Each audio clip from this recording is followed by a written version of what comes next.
What's his name again? Wow. Jeffrey Combs. Jeffrey Combs. I almost said Peter Hooton, but that's the other guy. That's the other guy. Welcome to Films from the Phantom Zone, your podcast about failed and forgotten comic book movies, where we watch a forgotten superhero movie and decide, does this belong in the Phantom Zone to be forgotten for forever, or out and about for everyone to rewatch and remember fondly? My name is Arnaldo. I'm your host, and now as every week, I am joined by Berto. What movie are we watching today? Dr. Mordrid, Master of the Unknown. That's a subtitle, but yes, Dr. Mordrid. He's the Master of the Unknown. From 1992. Look, this is a podcast. If this is your first time, we watch failed and forgotten comic book movies, like I said. This is, and we've said this before, this is a movie that's already failed, forgotten. No one remembers this movie. This is way beyond that. Nobody remembers this movie at all. At all. Like, walk down the street, ask somebody, do you know Dr. Mordrid? It's like, this is a B movie, by the way. It was a direct-to-video B movie.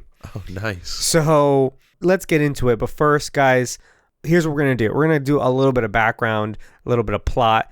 That's a lot of plot. We're going to analyze the movie to the best of our ability. Before we do Keep or Cancel, the special segment of the show where we talk about the stars of the movie and we decide if we're going to keep them or cancel them. This week, we would be talking about Jefferey Combs, the star of Dr. Mordrid. Who kind of looks like Freddie Prinze Jr. So to you me. say. I think he looks a little too much like him. Okay. And then at the end, we're going to decide if this movie belongs in the Phantom Zone to be forgotten or not. Or out and about. I already said that part. Also, we are streaming on Twitch, by the way. Every episode gets recorded live on Twitch. So if you ever want to be a part of the show, if you're listening to this afterwards and you're like, God, I know everything about Dr. Mordrid. That's like my one thing. I wish I was there to talk to these guys about it. You could have done that. You could have come on Twitch, like our friend Jorge, who's here right now, and hang out with us while we record the episode, help us with any little details, or provide insider context. And if you do know a bunch about Dr. Mordrid for whatever reason, you can still get in contact with us. You can hop on our Discord. Or Discord, tweet at us. Tweet at us. All that's linked below. Comment on one of our posts. We're not hard to reach. So, Berto, let's get started. Initial expectations. What do you have any? I didn't have any because I didn't know what the hell to expect, because the only thing I knew about this movie going in is that it was going to be a Doctor Strange movie, and they lost the license to Doctor Strange, but they made the movie anyway. So that's all I knew about this. So I'm like, I have no idea what to expect. This reminds me of this one time a buddy of mine went to a bar, and if you stream with us, you know me a little bit. You know I like making cocktails and stuff like that. And he ordered a paper plane, which has a very specific set of ingredients. And they were like, yeah, I ordered a paper plane. They told me that they didn't have the ingredients for that. Number one. And then number two, they made it anyway. And I was so what did they make? Just something completely different and void of the specific kind of flavor that drink is supposed to be. And that's what this movie reminds me of. They didn't have the ingredients and they fucking made it anyway. It's like ordering a Vesper and getting an old fashioned. Maybe just some other type of martini. Yeah, sure. Yeah, I had zero expectations for this because I didn't know it existed until a few months ago. Like a year and a half ago, when we started the podcast, I sat down and made a list that I found on Wikipedia of movies based on comic books. And I'm like, perfect, this is all of them, surely. And then we keep finding more. Yeah, we keep finding more. And this is one where I was deep in a Doctor Strange thing, and it was like, footnote, Dr. Mordrid, a movie that is kind of a knockoff off Doctor Strange because they lost the license. And I was like, excuse me? Like, I've never heard of this thing. That sounds perfect for us. Yeah, this is right up our alley. Like, it could not get more films from the Phantom Zone than Dr. Mordrid. And I thought nothing was going to top Wonder Woman 1974, the most forgotten version of Wonder Woman ever. No, this is definitely it.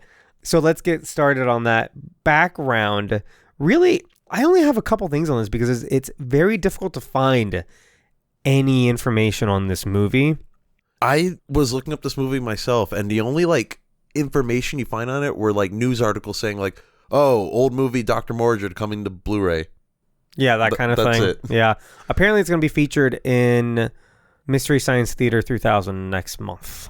Oh, that's kind of cool. It said June 2022. I was like, oh, what's coming up? Huh.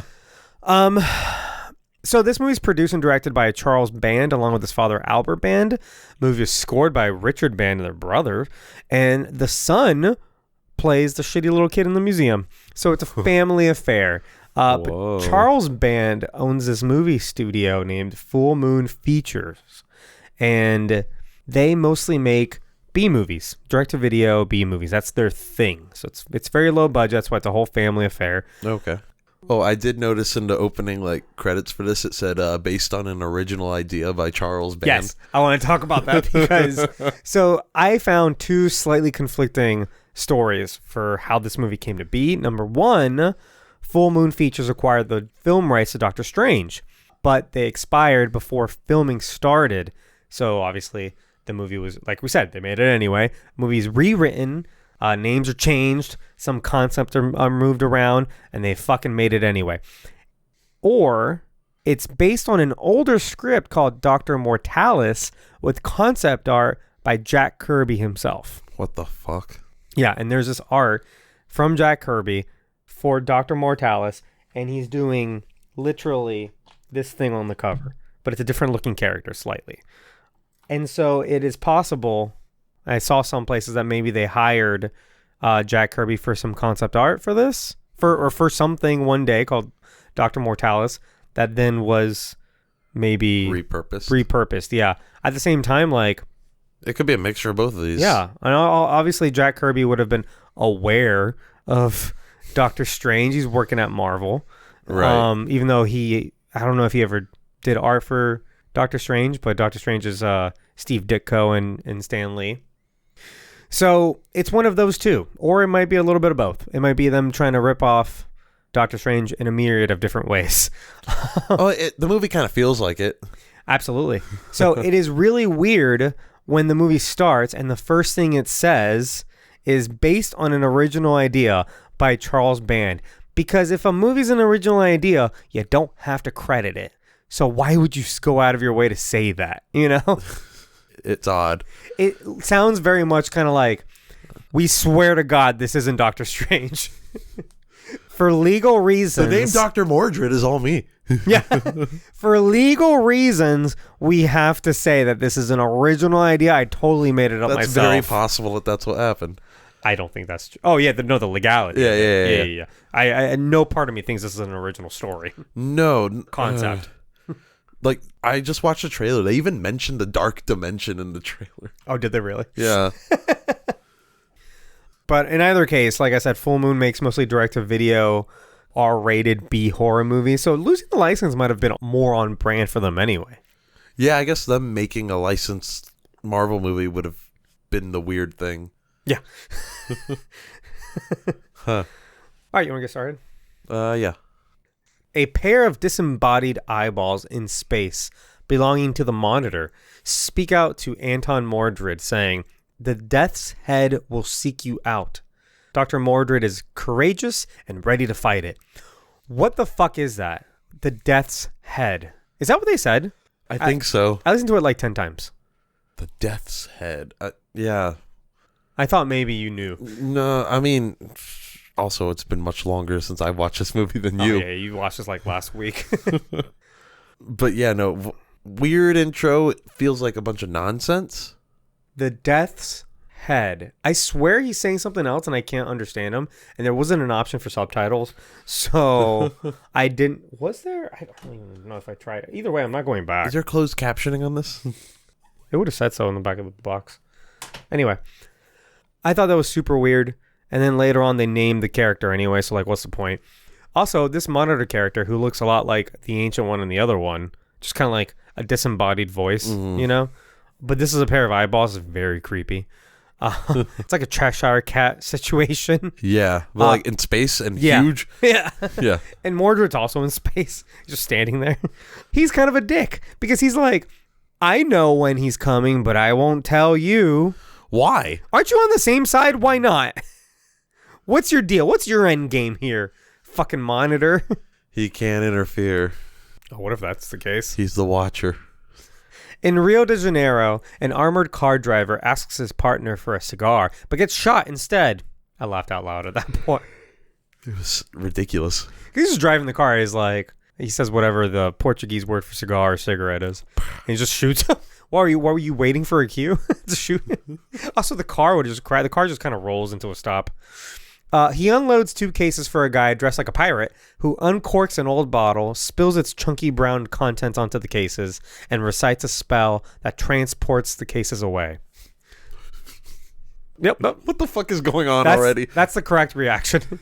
The pirate man tells the driver he's no longer needed, so the driver puts his gun to his own head and kills himself. I laughed out loud there, too. I'm not going to lie. Yeah. What? I really thought it was funny that his costume is like straight up pirate. No, like, why is that? It's like a though? baggy, frizzy shirt. Like, so in case you didn't know right off the bat that this was a B movie.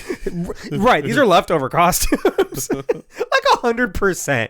He just grabbed a pirate costume from the set. This makes me a villain, right? There's some slow-mo here that I thought my DVD player wasn't working properly, by the way. Oh. I don't know if you remember. It's weird slow-mo. Because it's not apparent. You know what I mean? It looks like it's just like chugging along. Yeah. I'm like, oh shit, something's wrong. Also, like the pirate, you're talking about like the puffy white pirate shirt, right? Yeah. It's like pirate, but also like classic vampire. It could go either way. Yeah. Yeah. It's from that era. It reminded me of a WWE wrestler. His name was called Gangrel. Gangrel? Gangrel.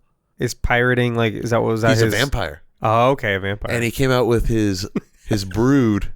Oh, we need to watch like their entrance at some point tonight. It's ridiculous. All right. I will link that below then, I guess.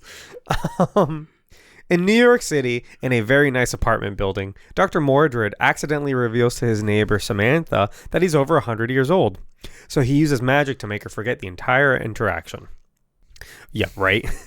It's very It's also, he doesn't really reveal that he's over 100 years old. He just says something that's kind of weird. She goes, I hear the city was better 100 years ago. It was better to live in. It was. He's like, oh no, actually it was. And he's just like, what? And he's like, I don't know. That's what people say. Like, you fucking idiot. And then so he's like, God damn it. God damn it. I got to erase her memory. Like, he does like a Men in Black flash. You know? It's but it's before that. It's a neuralizer. Yeah, he does a neuralizer before the neuralizer. He uses a little amulet, and she's like, boop, and then like he's gone. And he's gone. She's like, what the fuck? How often is he doing this shit? Like every time he makes a bad joke. Did he erase like her memory, or did he just like flash bang her and disappear? No, because she was like, oh, nothing weird happened, and she goes back into her apartment. That could also just be bad acting. You know, he makes a bad joke in an elevator. He's like, God damn it. I don't want them to remember this. Ching! Here's the thing, though. All of the acting for that was, like, bad. Uh-huh.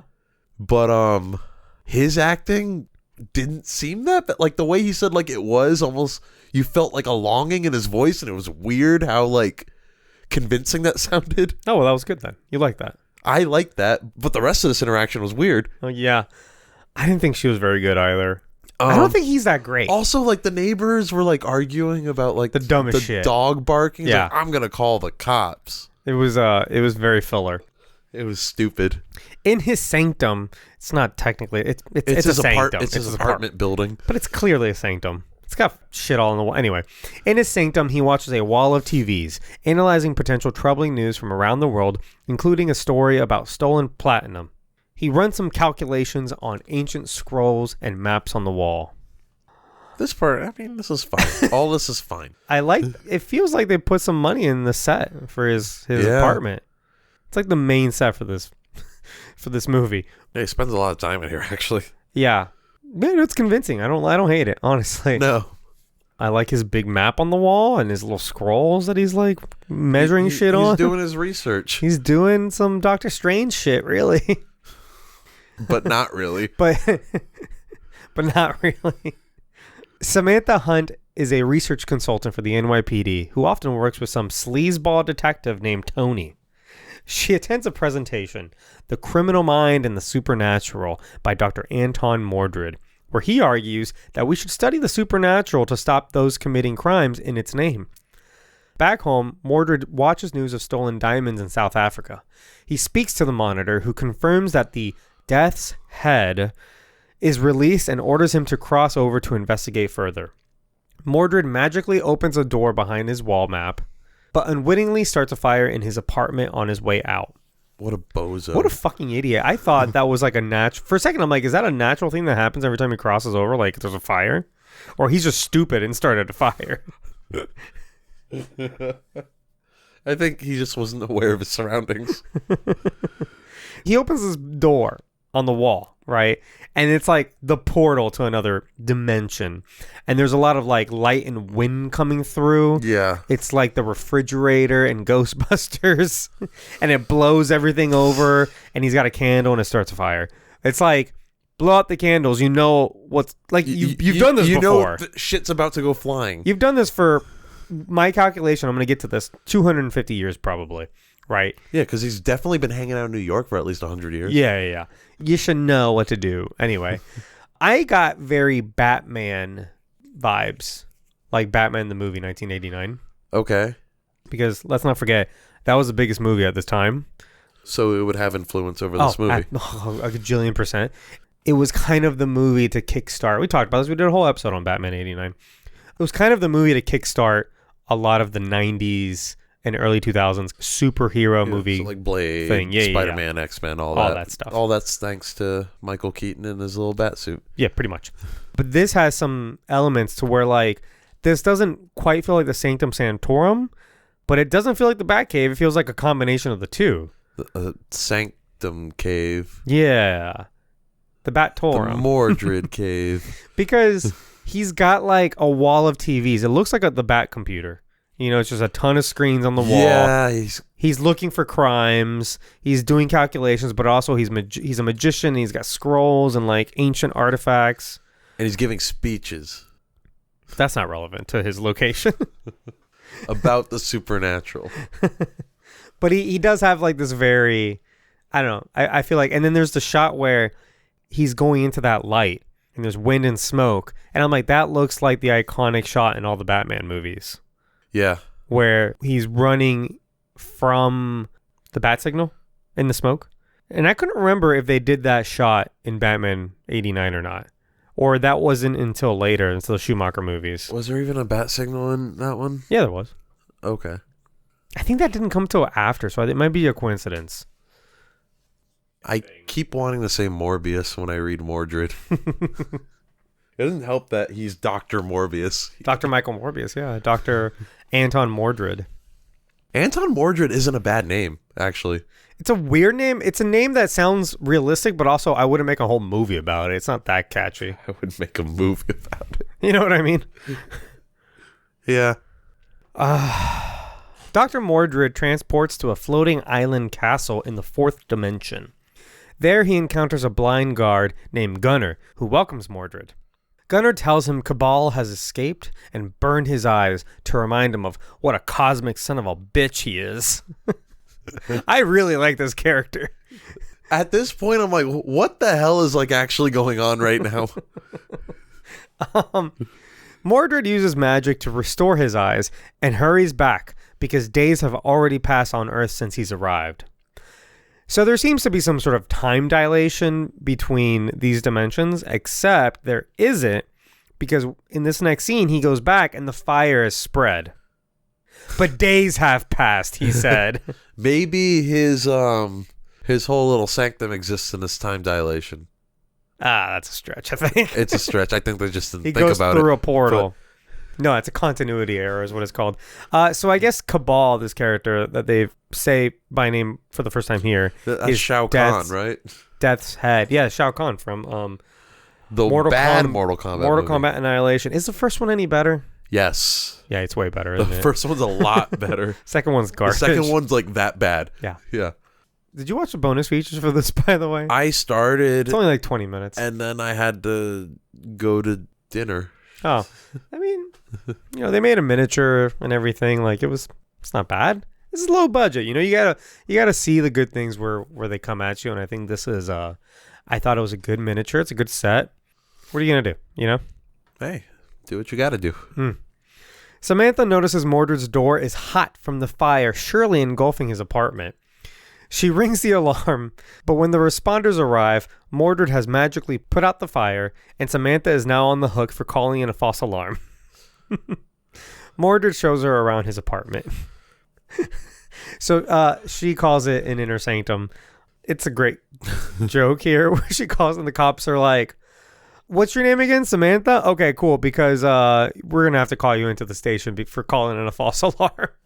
Ooh, she's in trouble. They're real dickheads about it. I love it. What a weird world this is. I like it, though. It's like, all right, you need to come with us to the station. We need to have a talking to. And maybe we'll find the person who did this and give them a spanking. Random. He talks like a serial killer. I don't know why she would ever even trust him, be attracted to him, none of that. He's got like dead eyes in this movie. And the way he talks is like... He talks like he's not human, which I guess he's not. He's from another planet, supposedly. Is that what they're going for? Maybe? I don't know. But there's something in his performance that's just like very stiff, and like the only way I can compare it to is like a serial killer vibe where he's like, once you understand the ways, you will totally, I don't know. It's something very untrustworthy. He's a creepy sorcerer. He's very creepy. By the way, we haven't mentioned that he has a pet raven named Edgar Allan. Yeah, that was cute. That was cute. I like that a lot. I like that bird. It also makes him seem more like a serial killer. He hasn't done one trustworthy thing in this, by the way. Also, his like fucking area of expertise is the psychology of like serial killers and criminals who use like occult iconography and shit. Like, I'm sorry, you're not, like, that's a red flag, man. How do we know you're not the serial killer? And this is part of your whole trick. That's true. At a church, a couple of satanic punks, Adrian and Irene, await Cabal's arrival, who is revealed to be the pirate-looking guy. He needs them to steal diamonds, platinum, and something from a museum. Later in the church, candles are lit, Cabal is shirtless, and Irene stands naked in our first ever full frontal nude scene. This was hot. No lie, she's really hot. She was really hot. But also, like, when this happened, that's when I was like, what the fuck? Is this movie rated R? It switches gears like real quickly. I was just watching the movie by myself, and I said that out loud. I said, what the fuck? Because were you watching in the living room or in your room? I was watching in my room, but I was very confused. It switches gears really quickly, and like the setting very quickly becomes erotic because like all the candles are lit now. Like every single one. And now it's very like the lighting is very moody. And he's like shirtless and he's very like, much I'm so glad you chose me. And she's stark naked, like full frontal. Just not what I was expecting. And like your expectations here are like, this is going to get very erotic, but it kind of doesn't. So let's keep going. Irene is honored he would choose her out of all women. He lies her on a slate, grabs her titty, and magically brands her forehead with his ring. She screams in agony. Yeah, the romance is dead. He just straight up starts like torturing her, basically. Yeah. Well, no, he grabs her boob first. He fondles her for a little bit, and then he inflicts pain upon her. Which is fucking hilarious, by the way, because this isn't like he didn't need to do that. No, he didn't need to do that at all. Because presumably this isn't sexual for him. She thinks it is. She's like, oh, I'm going to make love to this god who chose me, right, for his mortal pleasures or whatever it is, just like fucking Morgan Le Fay in last week's movie. Yes, but then he's like, I'm gonna brand your forehead. Yeah, I'm actually gonna kill you, brand your forehead, and suck out all your blood, by the way. But first, I mean, the boob's right there, might as well fondle it, right? Might as well grab that tit while you get the chance. I considered describing every erotic detail, but unfortunately that's it. Yeah, that's all that happens. It's not one of those movies. It makes you think it's gonna be, but then it's not. It's Just fun. it's weird. It's a weird scene. This is one of those things where they're just like, look, I mean, you've seen B horror movies where they put in like sexy nudity just for fun. Right. Just because they're like, whatever, we can, why not? And it's become part of the genre now where you see like a slasher flick and you're like, all right. If they have sex, they're going to die. Yeah, and we're going to see some gratuitous boobs. Like, Right. that's going to happen in this movie. And, like, sometimes they do it for a gag, too. Like, we watched, not that long ago, we saw Jason X. And at the very end of the movie, at like a gag within the movie, two campers just inexplicably, like, get naked. Yeah. And it's just like... Within the movie, it's a joke. Yeah. Yeah. And then Jason's like, all right, y'all are naked. I'm going to fucking kill you. And he just slashes them. Because Jason hates premarital sex. He hates promiscuity. And he puts like one of them in a sleeping bag, just keeps slamming her against the tree. It's an underrated movie. Listen, Jason X. Honestly, that movie, that might be one of my favorite slasher movies. It's fucking hilarious, first of all. Absolutely. It's insane, too. Watch it. Anyway, Detective Tony and Samantha study Irene, now a murder victim missing all her blood. Samantha thinks Mordrid may be able to help them. Meanwhile, Mordrid magically inserts glass daggers inside himself and suddenly is joined by Cabal, who apparates there. Mordrid shoots him with the crystal daggers, but they go through his astral projection. Are they crystal or are they glass? Okay, they're crystal. I thought they were glass when I first typed it, and then they say these are the crystals of Endor, I think. And I'm like, Endor, that's Star Wars. That's what I said when he said it. So sorry, they're crystal, they're not glass. Anyway, what's the difference, by the way? Do you know? It's like a chemical thing. I think it's a chemical. Aren't crystals harder? Probably. They sound more expensive. Glass is cheap. We have tons of glass. Glass is just sand. Sure.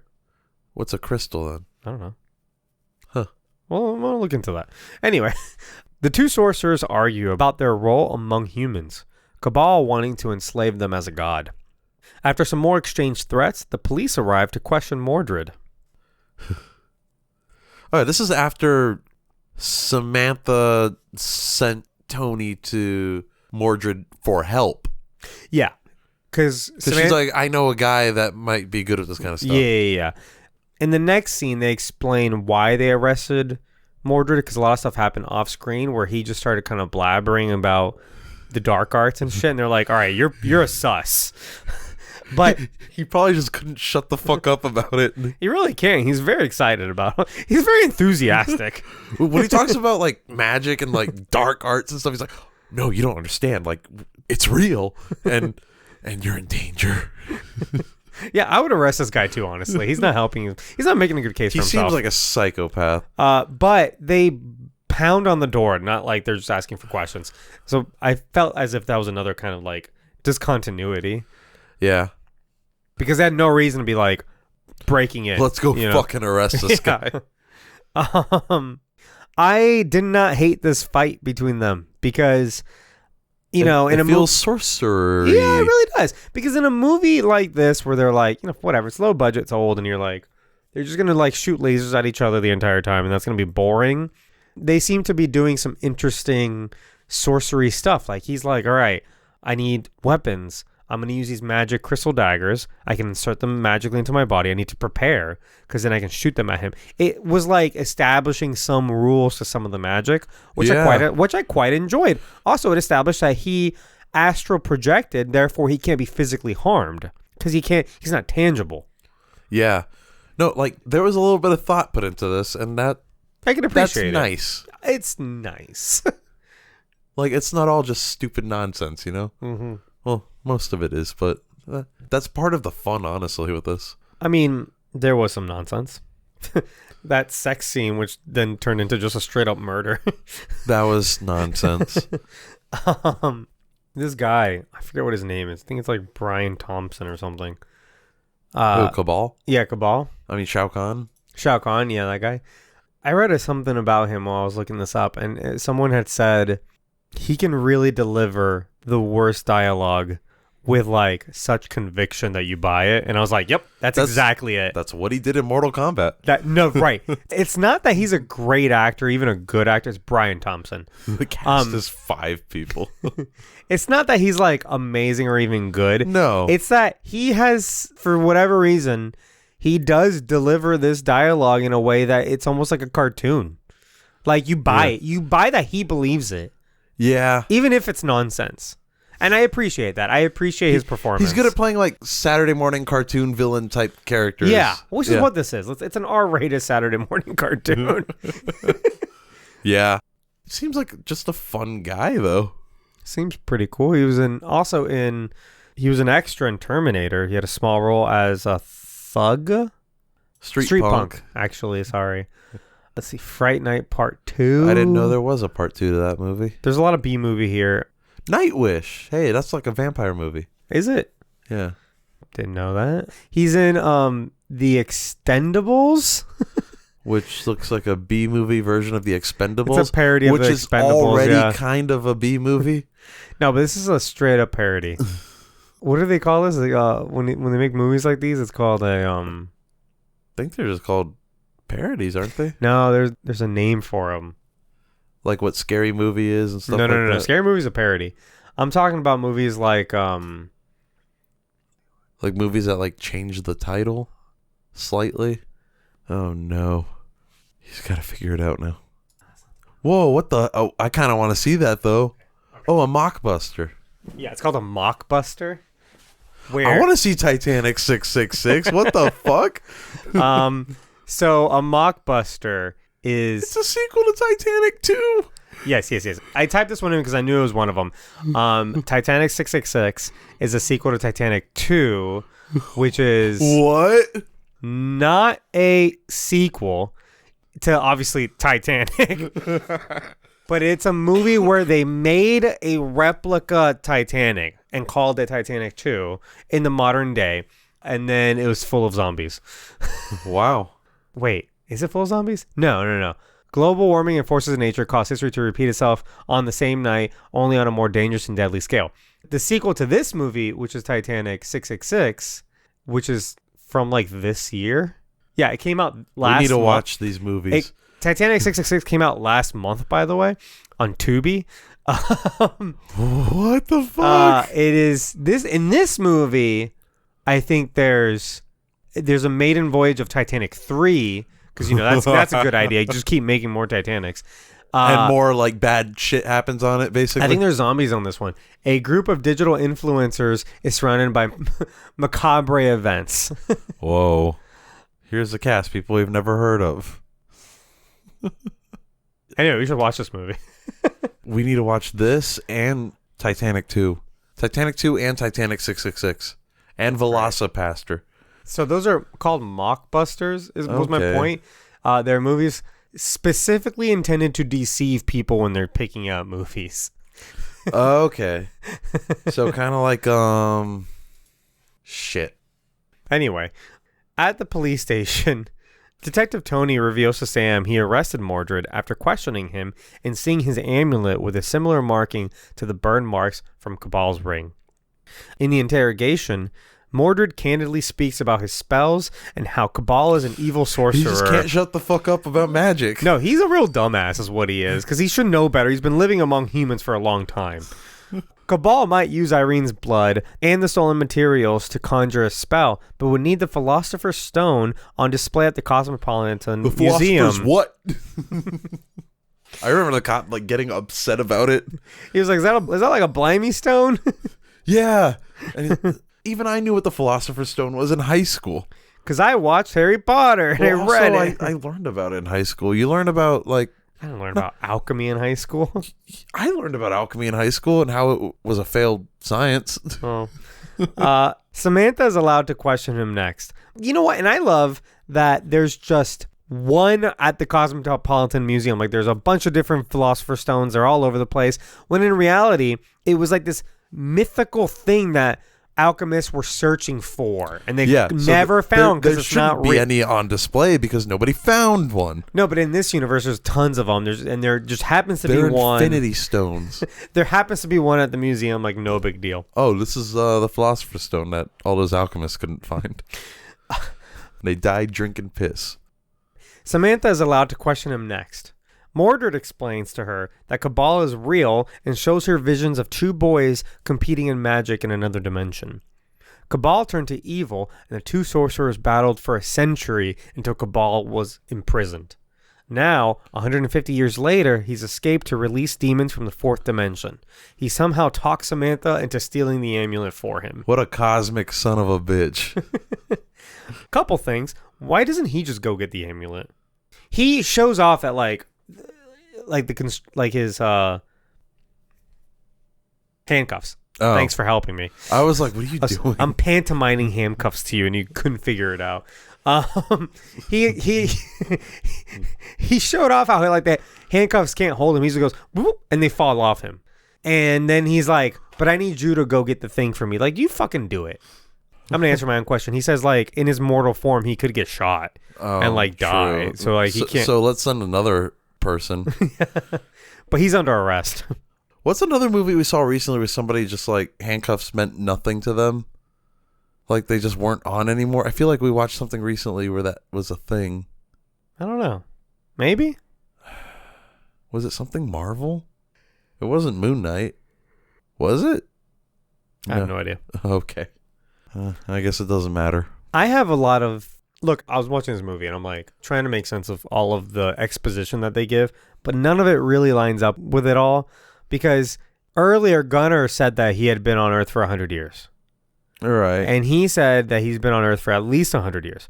Now we're told that he's been on Earth for at least 150 years because 150 years ago was when he locked up Cabal. And they fought for a But century. they fought for a century. So he's at least 250 years old. And at least has spent 150 of those years on Earth. Look, none of it really adds up. They spent 100 years just fighting? I guess. Like constantly? Like none of this adds up. And then I thought maybe this is all fourth dimension time, which is just like, you know, a fraction of the time in our world apparently, except when it's not. When did Cabal have time to burn out Gunnar's eyes? Well, that was fresh. That had just happened. Oh, that had just happened. I guess because... To remind everyone what a cosmic son of a bitch he is. Yeah, because Mordrid got there and he's like, look at my eyes. He fucked me up.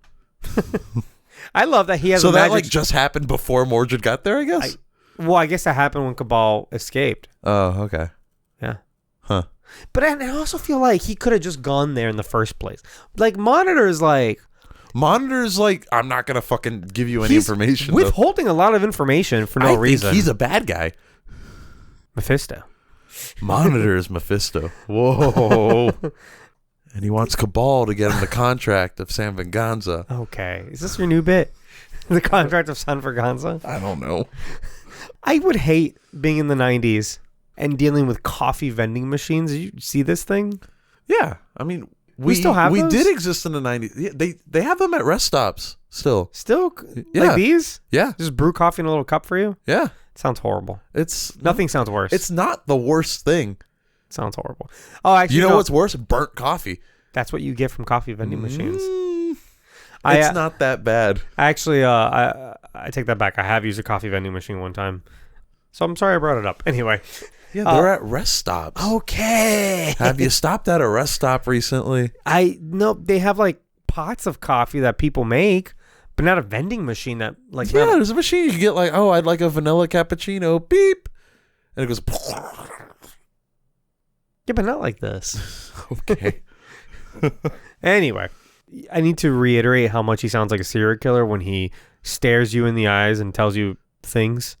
Right, but he's very passionate about magic. Look, man, I don't like how he stares. He stares real hard.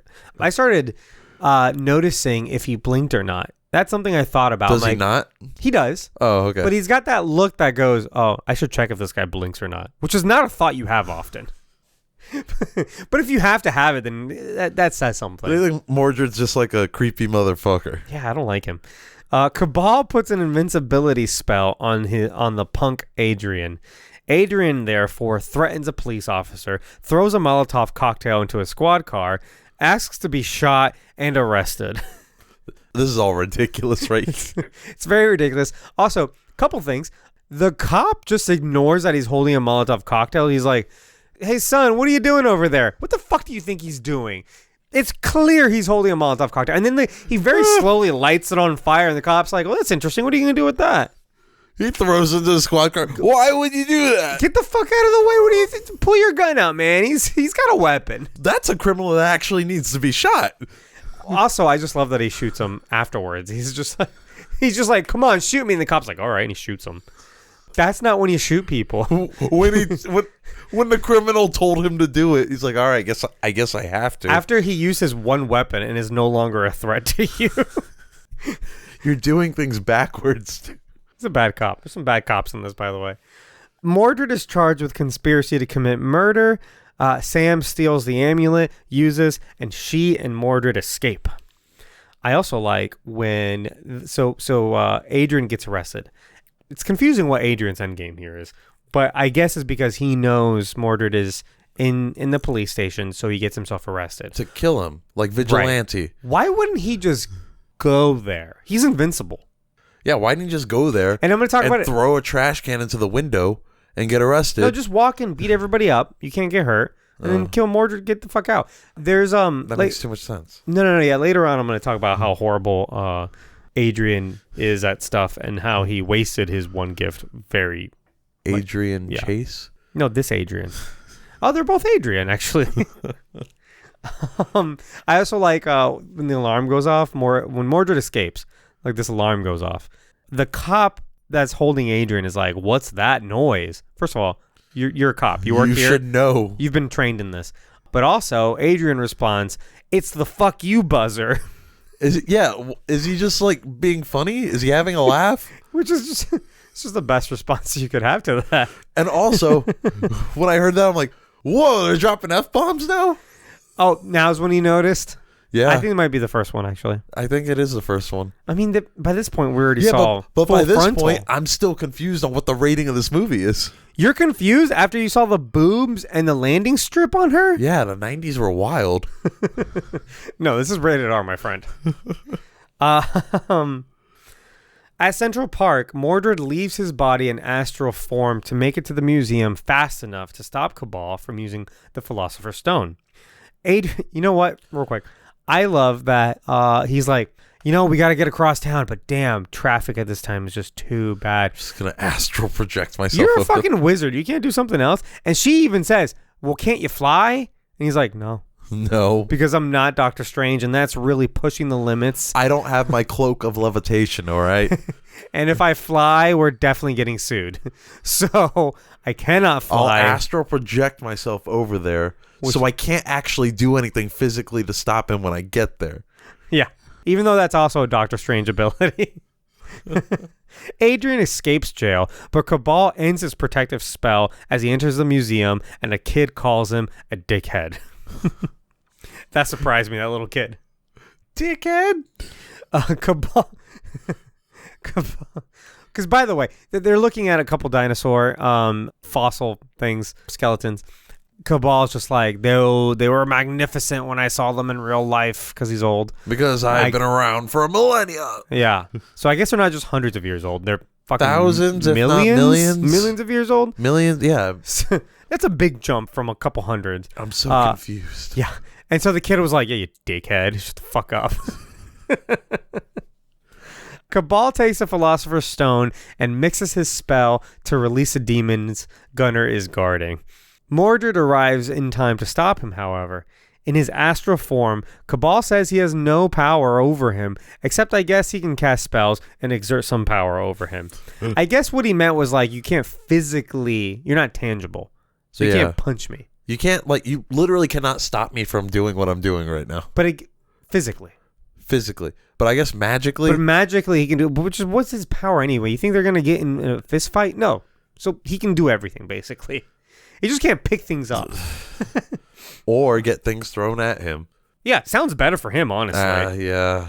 That's kind of cheating. Yeah, I guess he can't use the crystal daggers either. Cabal uses a spell to reanimate a T-Rex fossil who eats a museum guard. That was kind of great. It was kind of fucked up. Mordrid reanimates a mastodon to fight the T-Rex, and Cabal releases the demons as Gunner uses his magic shotgun to hold them back. Dr. Mordrid commands his mastodon to stab Cabal, killing him. Cabal's death ends the spell, and the door seals the demons back, but Gunner thinks he saved the day. The mastodon is the Black Ranger's little dino power thing. That's correct. It's not a dinosaur. It's not either. a dinosaur. Yeah. Which is weird because all of the other Power Rangers were. I think pterodactyls technically aren't dinosaurs either. Really? There's something else. I don't know. I've seen this argument before, but I don't really care. It's not my thing. When I think pterodactyl, I think dinosaur though. Sure, but it's a misconception because we know dinosaur to be like this all-encompassing term for these ancient creatures, but at the same time, it's like dinosaurs is actually a specific term within a couple of fucking periods. Yeah, dinosaur means what? Terrible lizard? They weren't even lizards. No, they're more closely related to birds. Yeah. Like a pterodactyl. Yeah. But watch a pterodactyl be more closely related to the lizard. How fucked up would that be? Look, I can't speak on this intelligently, so... All I'm thinking is when you said Mastodon, I was imagining him morphing, going, Mastodon! Go, Power Rangers! Tyrannosaurus! Anyway, this was very abrupt, this ending. Oh, yeah. They don't fight. See, the thing is that they fought a lot more in that other scene. And I'm like, I thought... It was just like, oh, giant dinosaur, giant Mastodon. Done. Yeah, well, he does exactly two things. He does that one spell to throw him over like that glass display. Yeah. And then I'm talking about Mordrid. And then he reanimates a mastodon and just tells him to stabs him. Movie's basically over now. Like, it was very quick and abrupt. Him very easily. It was a very short fight here. Cabal kind of sucks. It was very anticlimactic. I would have liked a lot more, I think. And I get it to be whatever. You could have done more. Just do a little bit more lasers. Couple lasers, couple more random spells, and some more crystal daggers. Yeah, sure. No, I think we did get a crystal dagger here though, because Cabal tries to hit Mordrid with it, and that's when we find out Mordrid's astral projecting. Yeah. Because that's what Cabal did earlier. Sure. Right. And Cabal was like, "What? You're doing what I did?" However, the stop motion dinosaur in Mastodon is pretty good. Actually, yeah, that effect wasn't bad at all. It's straight up stop motion, which is. Look, here's the thing. It doesn't look real. No. But it doesn't look like terrible or anything either. No, and it is an art. You know, you're watching a craft, and before CGI, it's basically all you could do. It feels right? very Tim Burton. Well, I mean, he did several. He did a lot of stop motion, yeah. But even then, like look, there is better and worse stop motion. Some of it was a little kind of like clanky, you know? Like you see kind of the movements being a little too like... Yeah. Stiff. But, I guarantee you that stuff like that comes down to like time constraints. No, for sure, absolutely. Because stop motion isn't expensive; it's just time consuming. Yeah, for sure. But good models. I saw that. I saw the bonus features, and like they didn't have any real life statues. They didn't get them from a museum. They didn't go to a museum or anything like that. No, those were the. Oh, those are the miniatures. Those are the miniatures. Oh, wow! And they overlay them on the film, so they record both that. On set, they have people pointing at nothing. Okay. And they use a perspective thing. And then they built one leg that was kind of small, and they use a perspective trick to make it look real, like bigger. That's pretty clever. Yeah, it's good stuff. It's good movie making. But Mordrid doesn't do anything. And also, Adrian. Actually, Adrian does one more thing in this next thing, and I want to talk about how much he sucks. It's so stupid. Adrian finds Mordrid in the park and tries to stab him, but Mordrid awakens and freezes him, and Sam kicks him in the balls. The monitor commands Mordrid to return to the fourth dimension because he's revealed way too much to the mortals. You know, shit. He revealed everything to them. He just couldn't stop revealing things to them. He says goodbye to Sam and asks her to take good care of Edgar Allan for him, and then disappears. The police arrive as Adrian awakens, and Tony shoots him in the kneecap. and then Adrian's like, that hurt. Because Adrian still thinks he's invincible. Yeah. He says, like, the master's spell is protecting me. And they just fucking shoot him. It's another cop just like shooting him, but I mean, he almost charged at him he had a knife. Yeah. Almost started charging at him, maybe. So Adrian is a big old dumb idiot because he's given an amazing ability. He's invincible for 12 hours, right? And he doesn't use it at all. Do anything with it. Because he gets himself arrested, but he doesn't have super strength. So what's he going to do? He's stuck in the cage. So yeah, they put him in a fucking jail cell. He can't get out. He doesn't have super strength. All he has is invincibility, buddy. So what you need to be doing is breaking into the jail physically because they can't stop you. Yes, they cannot stop you, and they will try, and then they'll be like scared that they can't because you're unaffected by bullets, as we saw earlier. And yet you let the guy arrest you. He's an idiot. So then what are you going to do? Also, he goes to the jail to get captured, but then Mordrid escapes. So then he's like, oh, fuck, I guess I got to escape too. So then he escapes. But also, he's a bozo. He's a fucking bozo. When he escapes, he's still handcuffed, by the way. He runs out of the jail with the handcuffs. The next time we see him, he doesn't have the handcuffs anymore. Continuity error. Just another continuity. Because again, he doesn't have super strength. How did he get out of the handcuffs? Also, there was like a couple cops lying around. I think there was a dead cop somewhere. I don't remember. I think he punches his cop or something like that. Okay. Doesn't take the keys to the handcuffs. He just runs away handcuffed. This guy's an idiot. He's a fucking bozo. Worst villain ever. Only to get there too little, too late. And then he gets He kicked can't in the even balls. stab an unconscious man. And then he gets kicked in the balls. Just fantastic. It's exactly what he deserves. He has to die. Or would you say this man has to die? I don't know. He deserves no worse than getting kicked in the balls. And getting his kneecaps blown up. Oh, that was great. Also, like Tony didn't have to shoot it. He did anyway. Well, Tony's also a dick. Yeah. Just all throughout. Oh, no. He's a horrible guy. Sam spends Christmas with Edgar in Mordred's sanctum. Mordrid appears to say that he may need her help in the future, but for now, they can have eggnog and watch their Christmas movie. The way he says this is weird. It's like... It's very weird. We can watch our movie. Or no, like we have to put our movie on. I think he says we need to watch our movie. What does that mean? No. What is their movie? He says... Does he mean this movie? I thought that. I literally thought that. I'm like, oh, like that would be a whole wrinkle to this universe. If like... You know what I mean? Dr. Mordrid is a movie in the Dr. Mordrid universe. Yeah, and it's these events. It's what we're watching. It's very meta. Oh, that would have been a great twist ending. Instead, he says... Because, okay, so she says, we're going to watch Christmas. She's talking to Edgar Allan, Christmas the bird. Yeah. She says, we're going to watch A Christmas Story for like the 10th time or whatever, right? He shows up and he's like, but for now, we need to watch our movie for the first time. What movie? I don't know. Because she's seen Christmas Story. So is it Christmas Story? Is he going to erase her memory again?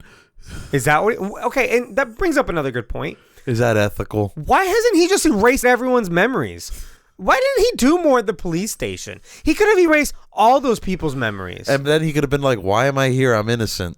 Boom, he's gone. He really fucks up, man. He could have when he was getting arrested off screen. Why didn't he just erase their memories? Then just be like, oh, I don't know, why are we here? Leave.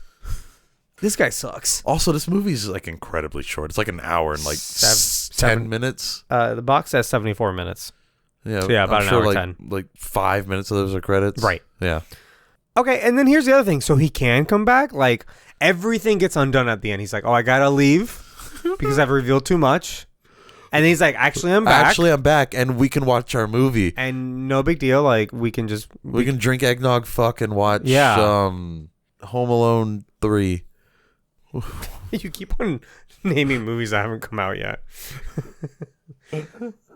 That's why they're watching it for the first time.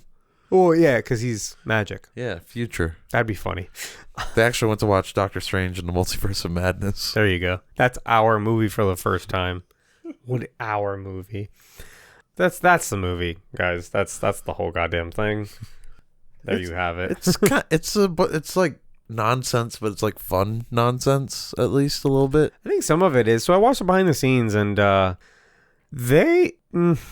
the way these actors were talking about this movie, you would have thought they were making like a Batman movie. They're like, yeah, like my character, she's so smart, and is she really though? no, she's not. She's no nonsense. And then fucking Jeffrey Combs is like, you know, when you're a kid and like you put a towel on your back and you run outside in the backyard pretending to be I'm a superhero. That's me. That's me now. I get to do that because I'm Dr. Mordrid. Oh like, my God. Like, shut the fuck up, man. Like, do you know what you're in right now? I don't think he knew. Because I'm Dr. Mordrid. I am a superhero. God. And then they joked around about making a sequel. They joked around about it. They're like, "Oh, is there going to be a sequel?" Like, I feel like the characters are really setting something up. Like, they're very serious about it. It's crazy. I kind of love that. It's so weird because this is like, all right, so this is not a good movie by any means, but it feels like there's a lot of heart in this movie.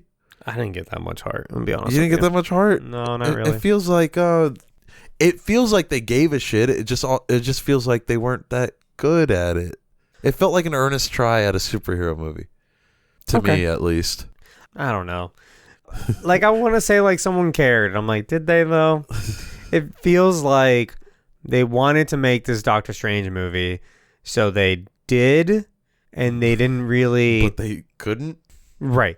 But like, they didn't stop to like really, hammer out all the details and put in the effort where it needed to be. And there is effort. But it's just like, it's in weird places. Yeah, it's a weird B movie for sure. And it's like a lot of B movies that work because they are very self-aware of what it is and they lean into that. And I don't think this does that. I think this is somewhere in the middle where it's like a B movie that was trying to like be serious. Yeah. Like, I think they thought they were making a Marvel movie. You know what I mean? Like, they're like, oh no, like we're gonna. I mean, at this point, the standards are still pretty low. No, but I think they thought, we're going to blow people away with this. Like, they're going to see us, a tiny film studio, and be like, oh, they can actually make good movies. And we're going to get it. And maybe this will get a theatrical release. And then people will come out and see it. And then it'll be the next big thing. Like, I thought they had... Dr. Mordrid will be the next big thing. Yeah, I think they thought they had the next big thing here. But they had potential. But, like, they phoned in a lot of things. They had potential for sure. Maybe. I don't know. I didn't really... I don't think this is very good. Story-wise, I think there's a lot of plot holes and discontinuities and the story is nonsense. It's mostly nonsense. Here's the thing. I think the movie's like fun though in like the weirdest way. I'm glad you had fun with it. I think I usually would say like, oh, don't shove a love story where it doesn't belong, but I'm like, this movie is missing a good 15-20 minutes before you can even call it a movie, so you might as well have done more love story because there isn't any. There's like this, it feels like all the love scenes got removed. Well, because he erased her memory. Yeah, I'd like to see that though, where he's on a first date. He just keeps fucking up, and he's like, "God damn it!" And he says the wrong thing. I told her about magic again. Shit, fuck. She's like, "So what's your favorite thing to do?" And he says the wrong thing. God, fuck. He erases her memory again. Protecting the earth from magical threats. I would have liked to see that. Do that, because by the end of the movie, I think you're supposed to feel like these guys have chemistry, but we haven't fucking seen it. Their only chemistry is like, she's like, I trust you. And he's like, thanks. They don't even look like they're having fun together until the very end of the film. When they drink their eggnog. Yeah. And I'm like, okay, this is clearly supposed to be like an end cap to a love subplot that just didn't happen. Like, I don't know. It's weird. Like, what are the significances of like him and her together? You know what I mean? Otherwise, it's like, it's very straightforward. It's just, a good guy and a bad guy, and the bad guy wants to take over the world and enslave humanity. What else is new, right? And the good guy wants to stop him. Yeah. Except, his help is not giving him the information he needs. Yeah, fuck the monitor, man. Fucking, he's like, good. Oh, when's he coming? I'm not telling you. Googly eyes in space fucking sucks. Gunner's the best character in this movie. I quite enjoyed Gunner. He feels like a B movie character. Yeah, no, but he knows what he is. He's like, I'm this rough and tumble army guy, but I'm also like some sort of sorcerer and have a shotgun. It's literally a shotgun. And I'm like furry. Was he like? Yeah. He was like an animal, right? Sort of. No, I think it was just a hairy man. Just a very, very hairy man. I think so. I didn't think he was furry. I thought he was supposed to be some sort of animal hybrid person. Wow, that's how fucking hairy he was. No, I didn't get that at all. But he's got this fucking shotgun that he can like unload and load and shit, but it shoots like magical beams, which is pretty cool. He's got a magic shotgun. I'm surprised he didn't call it a boomstick. Yeah. It would have been a nice little Sam Raimi reference. Evil Dead, B movie. Oh, okay, thank you. I didn't see Evil Dead. Army of Darkness. Okay. Where he has a shotgun, he's in the past. He's like, this is my boomstick. Oh, I should watch those. You should watch those movies. I want to now. All my friends are talking about it. They're not like good, but they're great. If that makes sense. Right. Actors acting. Look, I think the best are Gunner and the bad guy. I think he has a certain he's not great. No, but he has like a cheesy badness to it. Yeah, that's so fun. He has a very deliberate delivery. Yes. That's what it is. And it's like, oh, this guy, he knows what he's doing. And it seemed like he had fun on set at the very least. Yes. He's going in pedal to the metal. Yeah. Jeffrey Combs, who everyone seems to love, and we're going to talk about him in Keep or Cancel, I think he's miscast in this because he doesn't come off as like... heroic? Yes. He comes off as weird. And I think he would be great in other roles. He would have been great for the fucking detective, I think. Or a villain. Like, I think he would be great in those roles because he's got a very weird, still look to his face. He looks threatening. Yeah, he doesn't move his eyes a whole lot. They should have gone a more anti-hero route maybe with him. Something different. But, like, I don't... you don't buy him as like the benevolent good guy. Not even a little bit.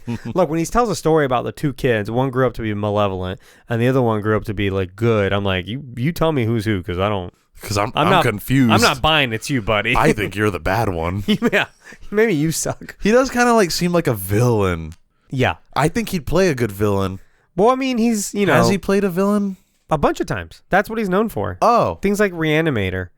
Then it's weird that he's like the hero in this. He's not. Yeah. Like that's what I'm saying. I think he's miscast. I don't think he should be heroic. I think his acting itself was fine. Like some of his line deliveries, I liked. I like his voice. He does a lot of voice acting. Okay, we're gonna get to it. He's got a very good voice. Yeah, and you would have heard him because he was in a lot of stuff. A lot of stuff that I've like either seen or like. Yeah, for sure. But I don't know. Something about his dead eyes. And it's just kind of like... It's almost like he was voice acting the movie. Maybe. And his delivery and just how like he just looks and sounds like a serial killer. Like that's what I got from his performance. And I'm like, nobody should like him. No one should trust him. Like... They should have arrested him because... I'm on everyone else's look side. at him, and two, he keeps talking about magic. No, I'm on the cop's side. Like, this is not a man. This is a man you detained. So... Look, action, music. You know what the music sounded like? An old video game. It was very cheap. Yeah. The music was a lot better than the last Doctor Strange movie we watched. With, like, the porn music. Oh, yep. I'll give you that. This music was, like, I wouldn't say it blew me away or anything, but it was like, totally fine. But it felt like a video game. It felt like an N64 video game music. Yeah. Like... A lot of it reminded me of Legend of Zelda, Ocarina of Time. Okay. That's a compliment, I'd say. No, not in the good ways. Why? More like, I don't know. Because that's a fucking amazing soundtrack. You're thinking about all the good pieces. I'm talking about just kind of like... There's no bad pieces in that game. Oh my God. Like some of the establishing music, you walk into a new... Like in the beginning... Like the shop music? No. No. Anyway, bad example. Anyway, it feels like a video game. But in a bad way, according to you. What about... Costumes? I think the costumes are totally fine. But he's just like all blue, like head to toe royal blue. It's very one dimensional. Well, I wish they had done. They're not allowed to do the red. I think. Well, clearly not. I mean, they're pushing the envelope as it is. I don't want like straight up Doctor Strange. What I wanted is just something more interesting than just straight blue. And even then, it looks like the early design for Doctor Strange when he wore a blue cape. So at least he wasn't wearing like the gloves. Okay, well, that would have been ridiculous. I don't like it when Doctor Strange wears gloves. I don't either.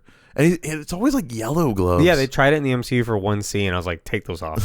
So that's ridiculous. In Thor, Ragnarok. Oh, yep. He like, does wear gloves, and I'm like, I don't like the way this looks. I don't like that at all. They look like dish gloves. It's like, you take those off, I'm buddy. glad they dropped that. Yeah. Oh. Cabal's pirate outfit looks like he just got it from the stage closet, you know? He's like a pirate vampire. Yeah.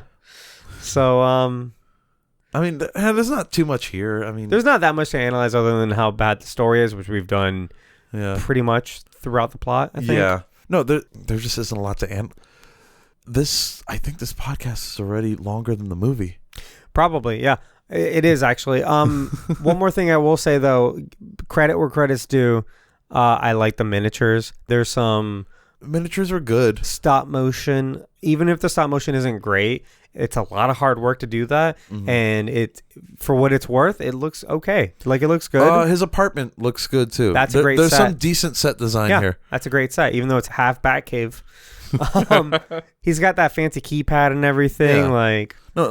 Somebody worked very hard to make some of this stuff look cool. Yeah. So credit where that's due. Credit where it's due. Let's move on to Keep or Cancel then, if we're done here. Keep or Cancel for Jefferey Combs. Have you ever heard of this actor, by the way? No, I have not. As soon as we said we were going to do this movie, my good friend Derek, who's a listener, he's in our Discord, he reached out and he was like, "Oh, I'm so excited for you to do this movie because I love Jefferey Combs." And I was like, "Oh, I guess he's like popular. He has like a cult following." I had no idea. And then I'm like, I looked at his stuff and I'm like, I still don't get it. Who the hell is he? Who is this guy? Like, why is he popular? But I looked him up on like YouTube and to see like clips of all his stuff and whatever.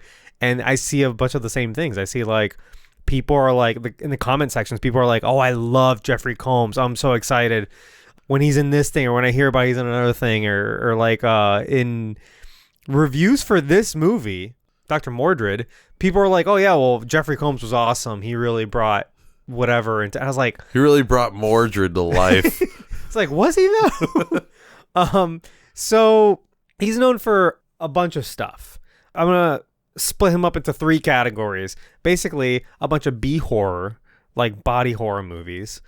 He also was in a lot of Star Trek, and he's also done a lot of voiceover. So I'm going to talk about all 3 of those things. Do you think Star Trek might be one of the bigger things people recognize him from? Yeah, I think it's kind of equal parts some of this horror stuff and Star Trek. Yeah, because horror fans tend to like really... I mean, look at Bruce Campbell. People love him. Yeah. And honestly, he's not like a great actor, but he seems like a really cool guy, and I love seeing him on screen. So I think I kind of get that part of it. Yeah. I think people who've just been exposed to him for a long time are they're fond of him. Yeah. So earliest stuff I could find, Frightmare. These are a bunch of stuff I've never heard of, by the way. I haven't heard of a single goddamn thing in this entire list, but I'll continue. So Frightmare, The Man with Two Brains. This is a movie with Steve Martin in it, written by Steve Martin. I had never heard of this movie. What the fuck? And Jeffrey Combs is in it. But his big break would be Reanimator, which is a horror movie about a scientist who decides to bring corpses back from the life. Okay. And insanity ensues. You've never heard of any of this? No. I've heard of Reanimator, but I've never... It's based on a Lovecraft novel. It's not one of the Lovecraft ones that I've heard of. From Beyond, and then a sequel to Reanimator, Bride of Reanimator. So is it like Frankenstein? Maybe, yeah. That's such a trope. Would those have been Bride. made around the same time, actually? I have no idea. I didn't write... Look, you're asking somebody who knows nothing. And not only that, I did not write down the years. This is still early stuff, though. This might be like early 90s. Like the original like Reanimator novel. You think that was around the time... That was probably after Mary Shelley's Frankenstein, right? Because that book is old. Yeah, I don't know. Lovecraft is from like the 30s and 40s, right? Yeah, but I think Frankenstein might be earlier than that. Yeah, I think so. Yeah. It just sounds like such a horror trope. Bride of Chucky, Bride of Frankenstein. Yeah. Bride of Reanimator. Yeah. Robot Jocks, The Guyver. So I'm going to stop right here because I was like, what the fuck is that? Clicked on it. It's a goddamn superhero movie based on a manga. So, Naturally, we're adding it to our list. Yeah, of course. And it stars Mark Hamill. That's so odd. I think he plays the villain. It's based on a manga called Bio Booster Armor Guyver. From what I'm seeing, this titular character of Guyver, he transforms like Iron Man, but the suit is also kind of, it's like it's armor, but it's also like biological. Yeah, like it looks like exoskeleton-y. Yeah, he looks kind of like an insect man, which is very interesting. There's also an anime, obviously, but and it got a sequel. So there is a Guyver 2, and I don't think Jeffrey Combs is not in that. But 2 movies that we just added to our list that we will at some point cover in this podcast. Thanks, Jeffrey Combs. Yeah, thank you, Jeffrey Combs. And God, I was just telling you this before we started recording. I've done extensive research on superhero movies based on comics, manga, anything even from other countries, like weird things. Like as obscure as you can find. Never heard of this, ever. I'm curious how many people have. Seems crazy. If you guys have heard of the Guyver, let us know. Yeah, more calls to action. This is the calls to action episode. Like, let us know what... Oh, shit. Well... The original call to action this episode came late afterwards, chronologically. Oh, now everybody's confused. Whatever. So let us know if you've heard of any of this stuff, but Guyver specifically. Trancers 2. So that's a movie directed by Charles Band, same guy who directed this movie. So it's part of his whole... Is it an original idea by Charles Band? I'm probably, actually, this time. But it's, so one of his B-horror movies. Fortress Necronomicon. That sounds H.P. Lovecrafty. It is, yeah. Okay. Love in a 45, Castle Freak, The Frighteners. So you told me you hadn't heard of this movie. I have not. It is directed by Peter Jackson. Seems odd to me. So it's also a horror movie. It's like a horror comedy is what Wikipedia said. Right up his alley. Again, a lot of horror. Almost all of this is exclusively horror. I Still Know What You Did Last Summer. The sequel. I think it was a direct-to-DVD sequel. Was it? But it still had Jennifer Love Hewitt? Jennifer Love Hewitt, yeah. She's not like a big movie star, though. Was it directed? I could have sworn this... I think it was a direct-to-video sequel. I Know What You Did Last Summer was huge, though. It got a theatrical release. You're thinking of I'll Always Know What You Did Last Summer. This is direct-to-sequel. The third movie. Yeah, from 2006, way later. Also, look at that cover. Oh, we gotta watch that one. No, we don't. So, a little peek behind the curtain. Earlier this week, we were hanging out. Or tried to, at least. Yeah, we as a group started watching I Know What You Did Last Summer, a movie that I had never seen. I think I saw it when I was a kid, like when it came out, and maybe I wasn't allowed to, because I was like, I would have been like 8 or something. Yeah. And then I left. I didn't finish it because I had to go to bed. But the rest of y'all finished it. And so the sequel, if we watch it, wait, Jeffrey Combs is Freddie Prinze in the sequel too? Well, now you're telling me who doesn't die. Oh yeah, he is. Right there. Yeah, nice. Also has Brandy. That's Remember odd. Brandy and Mekhi Phifer. What the fuck? That I just remember that movie being so iconic. It was parodied so much. I remember all that too, but I had never actually sat down and watched the movie. Right. Yeah. Me neither. Launched the careers of all of these people. Yep. Freddie Prinze Jr., Sarah Michelle Gellar, Jennifer Love Hewitt, and Ryan Philippe. He married Reese Witherspoon for a little bit. Oh wow. Yeah, he was in Cruel Intentions with Sarah Michelle Gellar. Yeah. And Reese Witherspoon and Selma Blair. He was the main guy in that. Yeah. That movie I have seen. It's been a long time. The movie's kind of messed up. I saw that movie in theaters. Oh shit! What year was that? We're way off topic, but 1995. 1999. So I would have been 9 going on 10. It adapts a 1782 novel, some 1782 French novel. And my sister went to go see it with her friends, and she was babysitting me. So she's like, "I guess you're fucking watching this movie." And you're like, "All right." And I was probably confused and uncomfortable. I don't know. The only thing I remember from that movie was the kiss with Selma Blair and Sarah Michelle Gellar. Oh yeah, where it zooms in on them and stuff. Yeah, it's real erotic. Anyway, let's move on. House on Haunted Hill. He's in that movie, which I had never seen it, but I had heard of it, which is more than I can say. Like when it comes to pretty much anything Jeffrey Combs has been in. Yeah, no, definitely heard of it. Beyond Reanimator, so the second sequel, Dark House, Elfman. But again, a bunch of movies I've never heard of. Dark House. But to move on to Star Trek, he was in 33 episodes of Star Trek Deep Space Nine. I should also clarify. Damn, that's a lot. I've never seen any Star Trek other than the new movies. And even then, I've only saw 2 of them. I've seen a little bit of the shows, but I don't really remember anything from them because my parents would just like watch it when it was on TV. I think I remember Voyager more than anything else with like the Borgs and stuff. I don't know what any of that means. Oh. You know, the other day I was thinking about this because I was listening to a podcast where they were talking about Star Trek because there's like a new Star Trek series coming out that's like a sequel series to the one that just came out, I think. The one with Black Bolt in it? I don't fuck if I know. Anyway, and I just thought, is this what people who like aren't into Marvel feel like when we're all talking about Marvel? Because I'm like, I don't know what any of this means. Like, I'm not into like, you know, I'm not into Star Trek. I'm not into like the Star Trek news. So like when a new show's coming out, like I know Picard because I know who Picard is, and I know there's a new show with Patrick Stewart. That's all I know.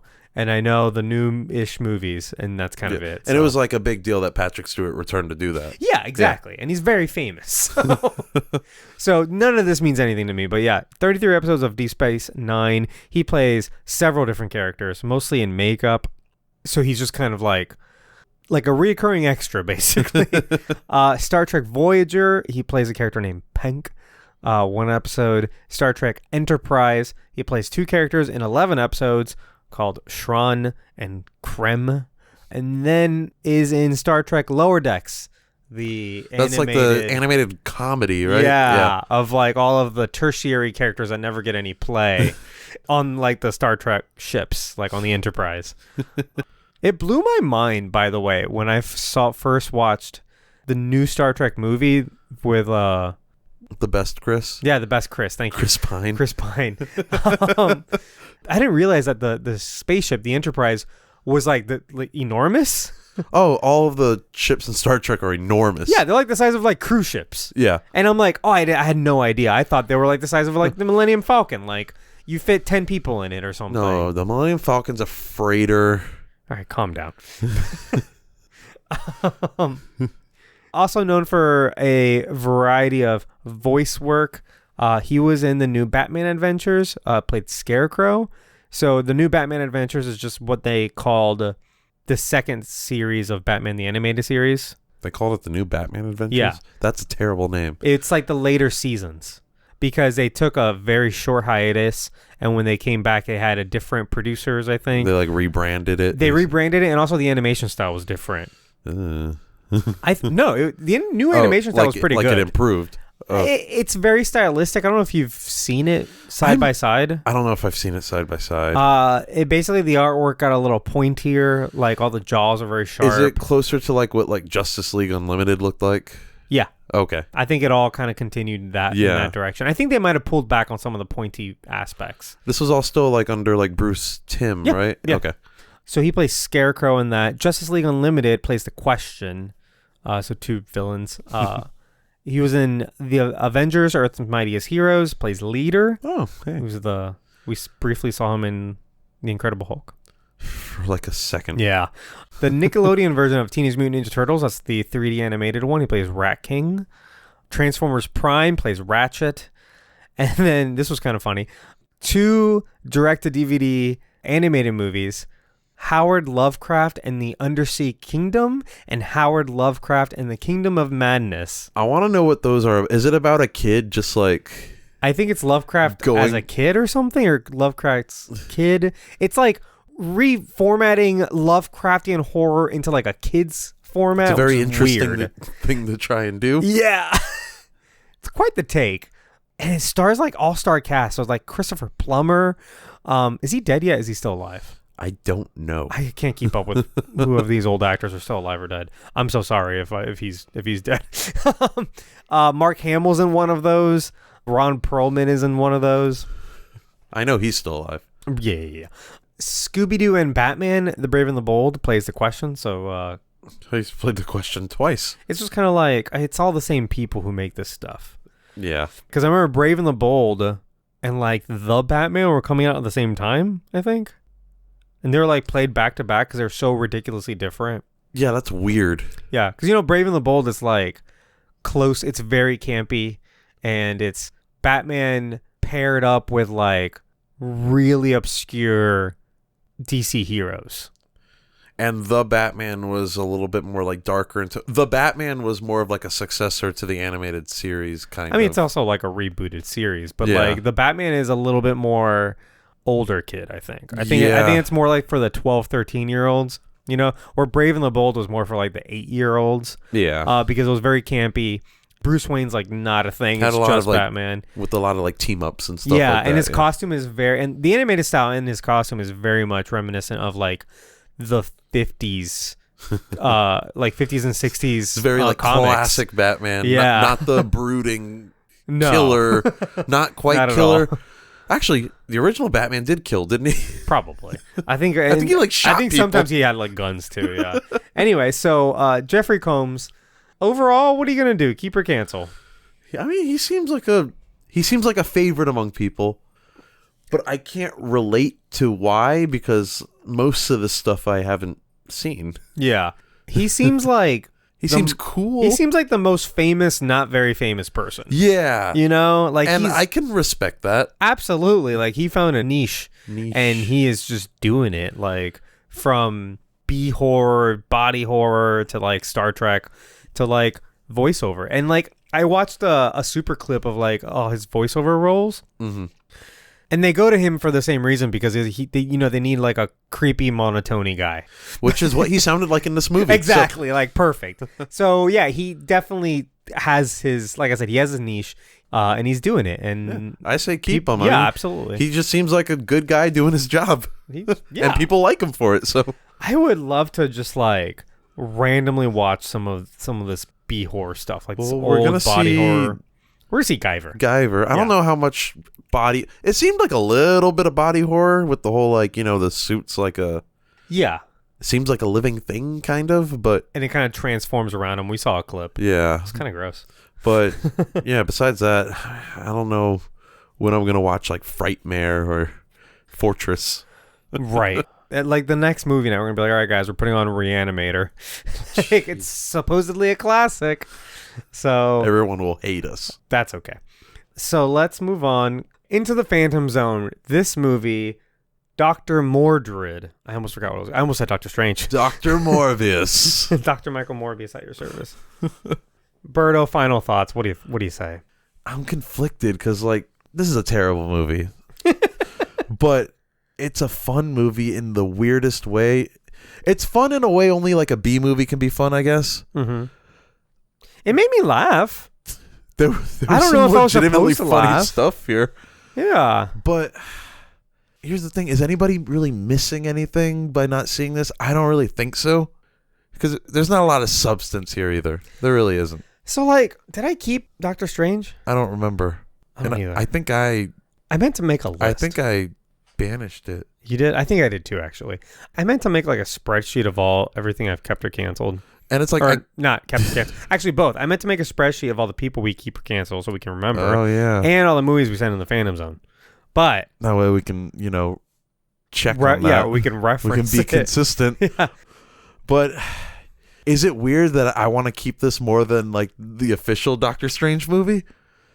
Maybe. I don't know. I wouldn't say either one is better than the other, really. No. I think, you know what? The Doctor Strange movie I think it tried too hard. Is Doctor Strange, though, so it's worth something there. This is just nothing. This is nothing. This is a made-up character. It could have been so much more. I mean, it's like I want to keep it, but I'm probably gonna banish it. Would it have been better if it was licensed Doctor Strange? I don't know. It might have been worse. Maybe. I feel like some of the redeeming qualities was Adrian being just a fucking idiot the whole movie, because it's entertaining, not because he's a good character. Yeah. I think I'm gonna keep this one because this is a movie. I do want some people to see this movie just because of how fucking ridiculous and dumb it is. If just for that.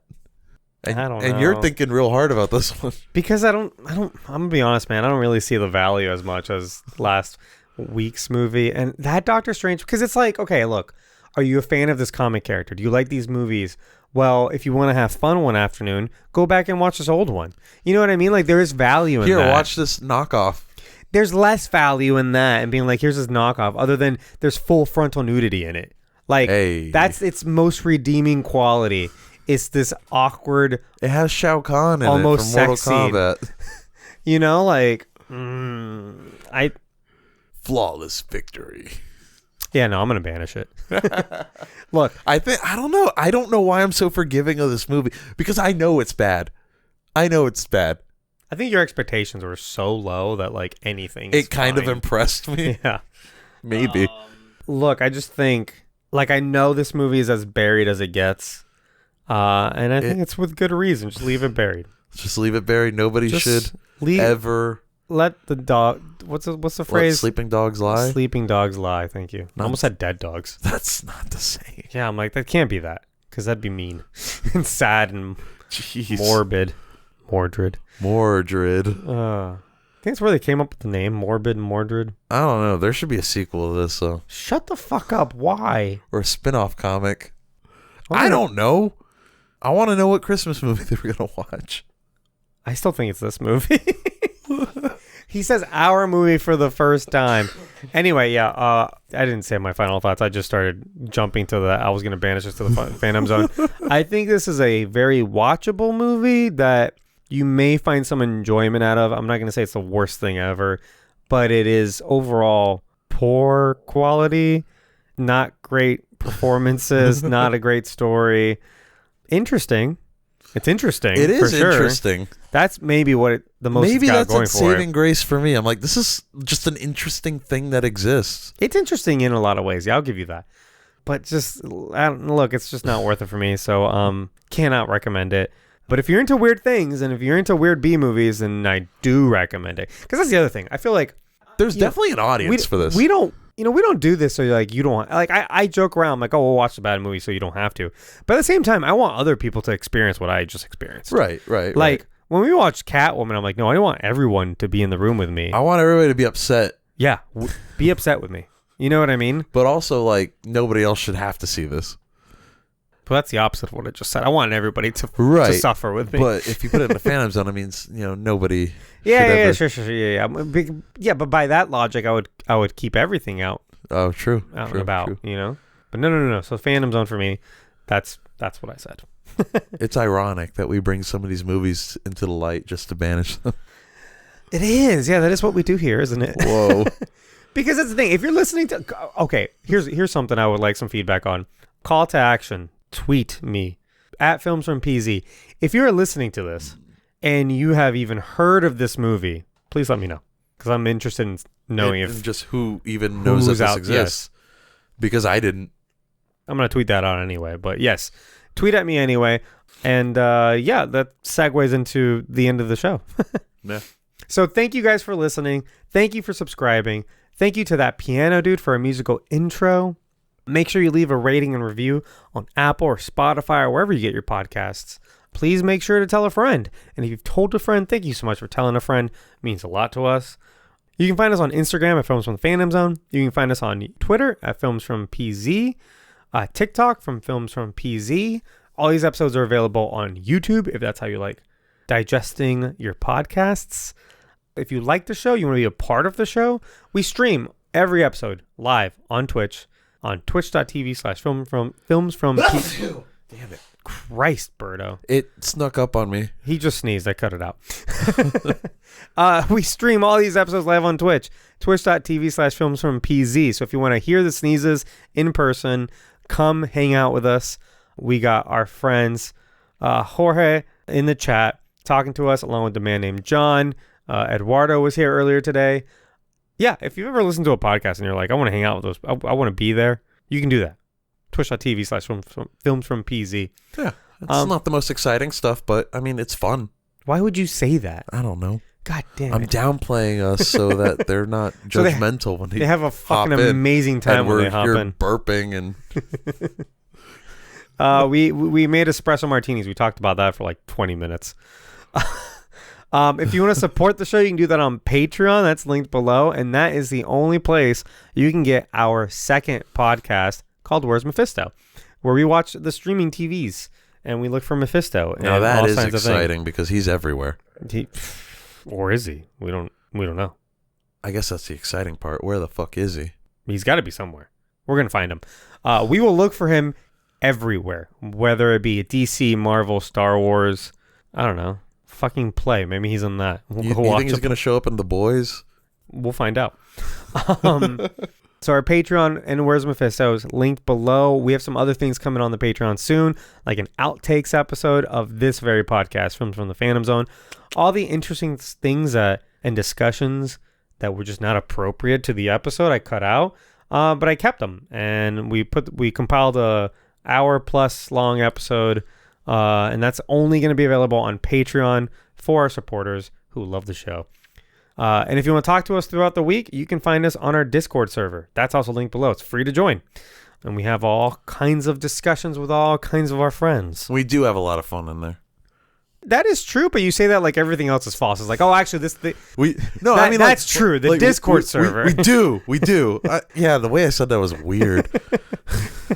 Everything else is bullshit. But the Discord server, let me tell you, that's fun. That's where it's fucking at. Birdo streams some video games on there. We stream video games on here too, but sometimes like commentary free. He just like you can just see I'll his just feed. throw gameplay up while I'm like recording gameplay. Yeah. So if you ever just want to see commentary free gameplay, some people are into that actually. Just watch someone play. Yeah. You should just put that on Twitch. Get our numbers up. I need to get like our We should do that one day. template for. I think if you sign on, it'll just populate. It keeps saying it's all that's is cloud based. Why do I not believe that? I don't for either. A second. I don't believe that for a second either. It's like I see that and I'm like, there's no fucking way. There's too many things. Maybe. There's only one way to find out. Yeah. Anyway, other than that, guys, we will see you next week. Berto, what movie are we watching next week? The Incredible Hulk TV pilot from 1970 something. Hold that thought. I got it. 1978. 1978. Wow. Oh, yeah. So this is the classic Bill Bixby series starring... Bill Bixby. It's his... He it's plays his thing, Dr. David Banner. Yeah, not Bruce Banner. David Banner. We were joking around about this because this is back when they didn't give a shit about... Source material. Yeah, source material, respecting the comics, and none of that. So they're just like, you know what we like better than Bruce Banner? David Banner. It doesn't doesn't roll off the tongue very well. Bruce Banner's a way better name. Anyway, this series, which everyone has heard of, right, has 5 TV movies and 80 episodes. It ran for 5 seasons, was very successful. Yeah. The pilot is a TV movie, just like a lot of these shows that's why we've covered so many of them now. And then the second episode was also a TV movie. They went back-to-back TV movies. Yeah, I guess they were TV movies first, and then they turned them into episodes, like... Well, they were supposed to be for pilots anyway. syndication purposes, yeah. They were supposed to be pilots anyway, but It's for whatever weird reason, that they made 2 pilots of the same show. back-to-back. So we will do both those. The series ended. It got canceled finally after 5 seasons. And then after that, did 3 more TV movies. I think a few years later, right? Something like that. Yeah. Because I guess there was still interest, and those are known for introducing like side characters as kind of like a backdoor pilot to see if like they could make more stuff. Yeah. So the first movie has, and by first movie I mean the first of those 3 films, has Thor in it. So we're trying to stretch this out. So this covers She-Hulk and Thor. Which it eventually will. Yeah. The second movie had Daredevil in it, and then the third movie was going to have She-Hulk in it, but they wrote her out of it. Never happened. And all of those were attempts to like jumpstart another series. More series. Yeah. So a Thor series, a Daredevil series, and then a She-Hulk series. None of that happened. So that's what's coming up, guys. And it seems like there's a lot of history there. Yeah. Oh, and so the Incredible Hulk pilot, you can rent for 99 cents on Apple TV. Probably some other places for a little bit more, but for 99 cents I saw on Apple TV. It seemed like the best deal, yeah. Yeah. 99 cents for a hour and a half movie. Or you can buy the whole deal. series for $50 on DVD off of Amazon. That's a lot. It's a lot of money. That's a lot of money and a lot of content. There's a lot of content. We'll see if I like the pilot before I commit to even watching the show, you know? Yeah, so 5 movies. We're going to play this by ear. We're going to at least do the first 2 and then the first movie that came at the end of the series. We're not going to watch fucking 5 seasons of shit in between. And then we'll see if we're going to do the last 2. We'll probably put some stuff in between the last 2 and have the last 2 come out around She-Hulk time in August. Okay. All right. Well, other than that, guys, we will see you next week, and goodbye. Bye.